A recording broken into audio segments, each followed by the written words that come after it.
Andrea Jenkyns. Thank you, Mr. Speaker.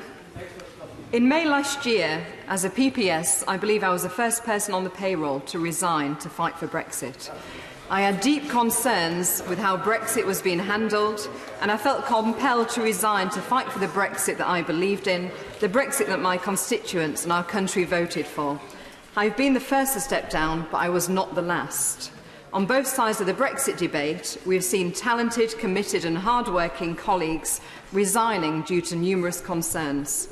Our reasons for standing down may vary, but one thing we all have in common is our belief that this deal is a bad deal for our country. Be they remain or leave, I respect all of these colleagues who bravely stood by their convictions and made the principled decision to fight for what they believe in. But the fight is not yet over. The Prime Minister speaks of a deal which will unite our country, a goal that no doubt we all desire. But the division we have seen is a result of the Prime Minister's own making. A desire to get a deal at any cost, prolonging Project Fear, and her decision to postpone last month's Withdrawal Agreement vote was a mistake, and has only led to more division at a time when our country should be uniting behind the democratic decision to leave the EU. On the 23rd of June 2016, the question was clear. Should the United Kingdom remain a member of the European Union or leave the European Union? The British people spoke and decided overwhelmingly to leave. Mr. Speaker, well, I think a million more people is quite a big clue, actually. Right, Mr. Speaker, it was never supposed to be this way. At the referendum, there was no third option. The choice was either leave or remain. It did not mention a half-in, half-out, or worst of both worlds choice for our country's future.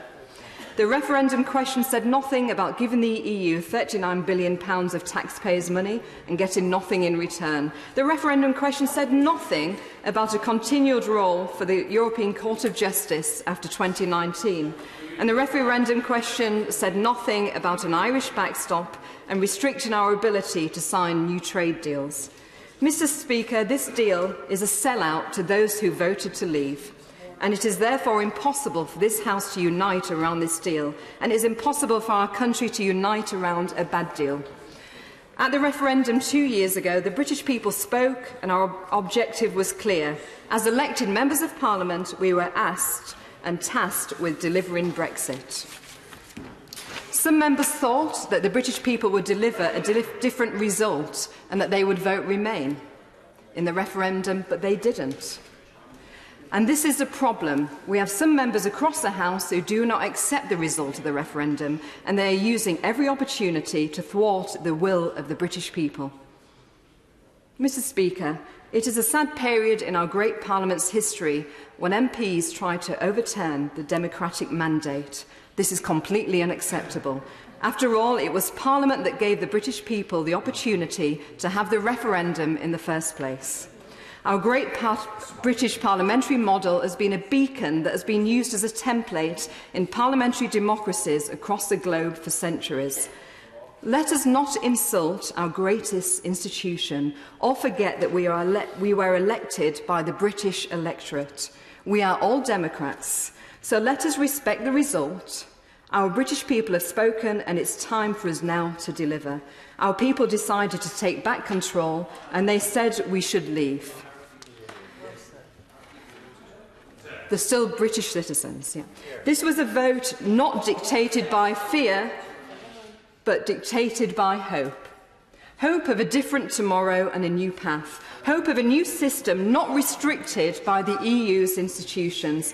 And hope that once again our people will feel that they have a true stake in our country's future.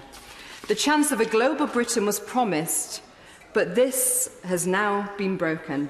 Mr. Speaker, we must leave, and we need a clean Brexit and trade in under WTO rules if necessary. The US and China sell billions of pounds of exports each year to the EU. Using WTO rules, the UK can do the same if necessary. As the EU's largest trading partner, and with a deficit of £95 billion in trading goods, we should have been negotiating from a position of strength. But the Prime Minister's determination to get a deal at any cost gave the EU the upper hand. The Prime Minister showed her hand too soon, and now the EU has called her bluff. I say it is time that we put the ball firmly in our court and we take the upper hand in these negotiations. The EU fears us leaving on WTO terms, and it will give Britain the competitive advantage if we do. So let us fully embrace a clean Brexit. I have no doubt that the EU will come back running to us in the 11th hour, but besides it being a good negotiating tool, leaving on WTO is not something we should fear. I'm happy to give way to my honourable friend for giving way. She's talking about the potential advantages for us leaving onto WTO rules. And can she explain why, if WTO rules are just fine for us trading with our largest trading partner, why it's so necessary that we're able to do trade deals on our own terms with other much smaller economies? Thank you for my honourable friend for his question. Well, I believe in a global Britain, as the Prime Minister said in her statement several times, and it is important with smaller nations, larger nations, that Britain is free to chart our own path in the world and, again, forge new trade deals with whoever.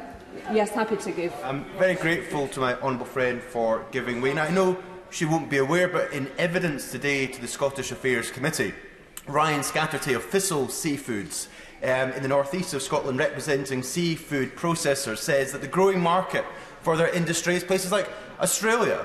Now, they currently do trade on WTO rules, as he confirmed today with committee. So if he can do that with Australia, surely they can do that with the EU.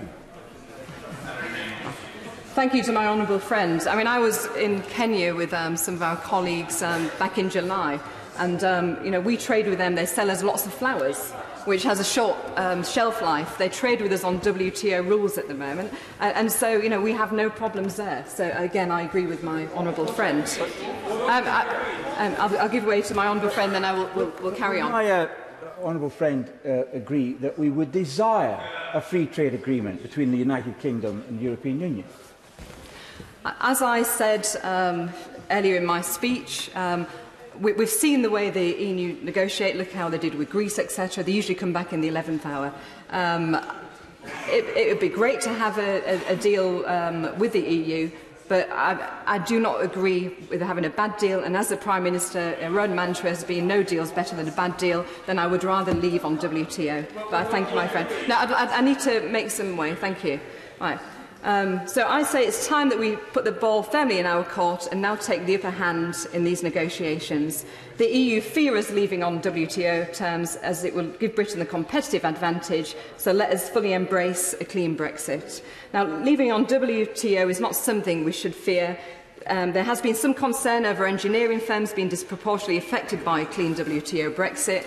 However, the heads of firms like Dyson, JCB, Northern Ireland's Wrightbus support Brexit. Car companies can withstand 10% tariff on sales into the EU and 4.5% tariffs on components from the EU, since they have benefited from a 15% depreciation in sterling.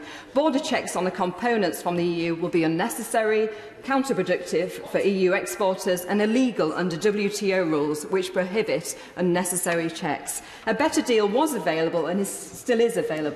The Brexit deal was never only a choice between the Prime Minister's deal and reverting to WTO rules. And if that is a choice, then I say let's go on WTO rules. This place is often divided by its very nature, but one thing that does unite this place is our belief that the British people are remarkable and can succeed no matter the obstacle.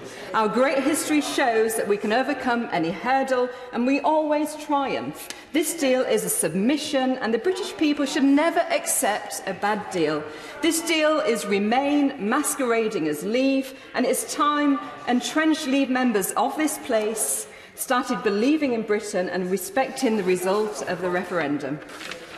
Instead of fear, we need to see forward planning, a vision for the future, a future away from the EU that the whole country can get behind.